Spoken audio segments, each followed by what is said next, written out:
Leaders of the Economic Community of West African states say they will work together to fight insecurity in their region. They met in Ghana's capital, Accra, for the 59th ECOWAS Ordinary Summit and agreed on plans to push their economies forward and tackle the COVID-19 crisis. Here's CGTN's Nabil Ahmed Rufai with the details. This meeting of West Africa's leaders was a chance to discuss threats to the region's security, political stability and economic development, and terrorism was high on the agenda. We're still confronted with serious security challenges, with deadly terrorist attacks and kidnappings, not only in the frontline countries, namely Mali, Nigeria, Burkina Faso, and Niger, but also in the coastal countries of our region, such as Côte d'Ivoire.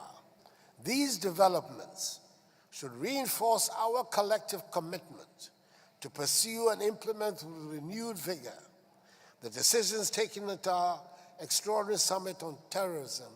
While the leaders have agreed to work together to fight insecurity in the region, Ghana hopes to use its position as a non-permanent member of the UN Security Council to also seek support. Ghana will make sure that Africa's voice is heard loud and clear in the deliberations of the Security Council, both on matters affecting our region and the continent and on global issues.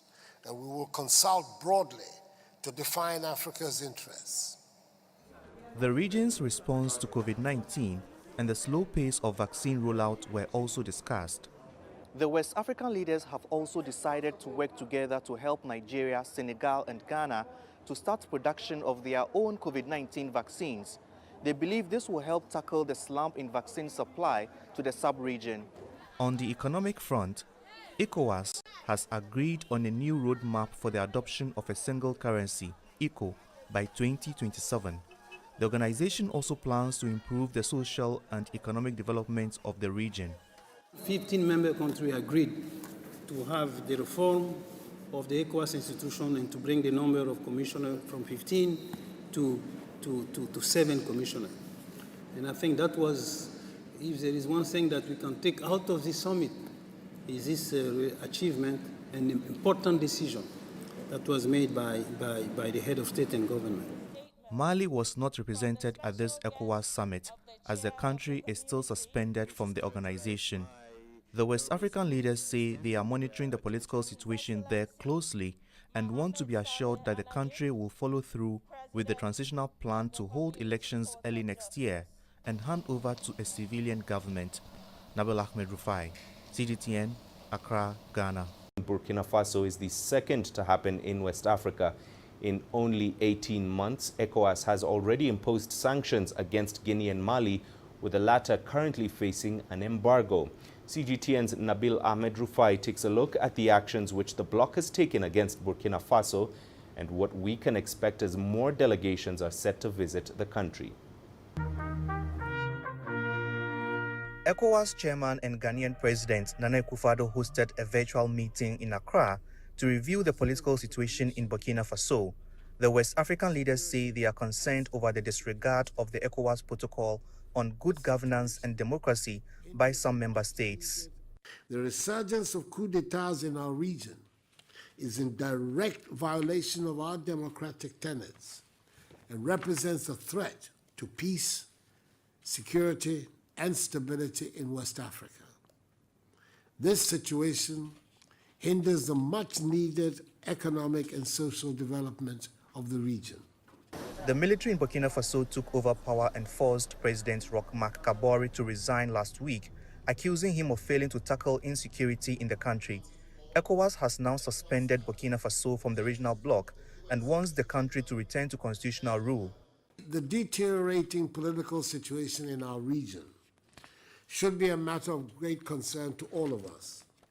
No current country is insulated from its occurrence in the community, and we have to take action to nip it in the bud.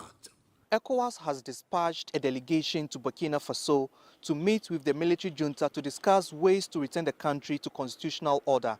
The regional bloc has also called for the release of ousted President Kabore. ECOWAS has faced backlash for its handling of the coups in Mali and Guinea, as both countries have yet to return to a civilian government. For now, it is unclear whether further sanctions will be imposed on Burkina Faso if the country fails to restore constitutional order soon. Nabil Ahmed Rufai, CGTN, Accra, Ghana. Well, we head back to Africa now, where military chiefs of the West African Regional Bloc ECOWAS have begun a two-day meeting in Ghana's capital, Accra, to discuss a possible military intervention in Niger. It comes after military leaders in Niger defied an order to restore democratic rule and threatened to charge the ousted president, Mohamed Bazoum, with treason. This even as ECOWAS mounts pressure for Bazoum's release and reinstatement. For more details on that two-day meeting being held in Ghana's capital, here's CGTN's Nabil Ahmed Rufai. The moment West African military chiefs arrived in Accra to give clarity to talks about a potential use of force in Niger, they are here to outline an operational plan that will be rolled out should a military intervention get the nod. As we grapple with the complexities of the situation in the Republic of Niger, let us not forget that at the heart of our discussions are the lives of millions of people who yearn for stability, peace, and progress. We must not allow the people of Niger to suffer needlessly. Our task as the Committee of Chiefs of Defense Staff of ECOWAS states is to ensure that our responses to this crisis are not driven by fear, but by the principles of justice, respect for human rights, and the unwavering commitment to the rule of law. Last week, leaders of the West African Regional Bloc, ECOWAS, activated the organization's standby force in readiness for a military intervention in Niger, but the junta leader, Abdurrahman Tiani, continues to hold on to power. ECOWAS says it is still open for dialogue with the junta leader, even though past attempts have failed. We just want to tell them that and inform them about the resolve of the ECOWAS of state and government to make sure that by all means available, constitutional order will be restored in the country. ECOWAS says it will use a military intervention as a last resort. There was no representative from Niger, Burkina Faso, Mali, Guinea, and Cape Verde at the military chiefs meeting in Accra. The deliberation will be wrapped up on Friday, and it is expected that a clear roadmap on the possible military intervention in Niger would be outlined. Nabil Ahmed Rufai, CGTN, Accra, Ghana. Leaders of the Economic Community of West African States, ECOWAS, have called on the military authorities in Burkina Faso to set up a transition period to return the country to constitutional rule as soon as possible. The regional bloc has also upheld the suspension of Burkina Faso and demanded the release without conditions of ousted President Roch Marc Kabore, who's been detained by the military junta. CGTN's Nabil Ahmed Rufai reports from Accra. The West African leaders met in Accra to discuss the political situation in Burkina Faso, Guinea, and Mali. ECOWAS says it is worried about the disregard for democratic governance in some member countries.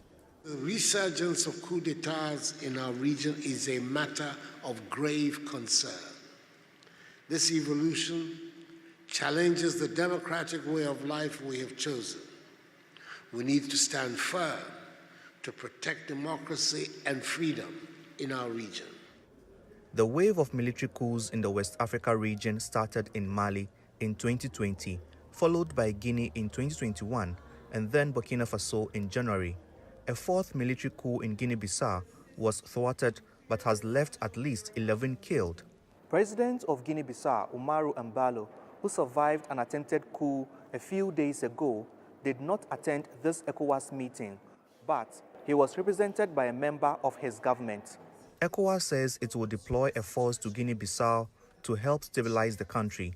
The regional bloc has, however, upheld the suspension of Burkina Faso until the country is restored to constitutional rule. They also requested the immediate release of President Roch Marc Kabore, release without condition. The head of state decided to request the current military authorities to MPSR to very rapidly propose a timetable for the restoration of constitutional order. Meanwhile, Ecowas says it will not lift the economic sanctions on Guinea and Mali until a timeline for elections is agreed to return the countries to a civilian government. Analysts say more still needs to be done to prevent military takeovers in the region. In as much as ECOWAS protocols is against forceful takeover of power by the military, there's also an ECOWAS protocol on good governance that is against misgovernance in all its forms: corruption, disrespect for the rights of the people, manipulation of the constitution so you can extend your rule. Unfortunately, it appears ECOWAS sees absolutely nothing wrong with this. While ECOWAS says it is concerned about the insecurity fueled by militant groups linked to ISIL within the sub-region, analysts want the regional bloc to seek external support from the international community to deal with the insurgencies effectively.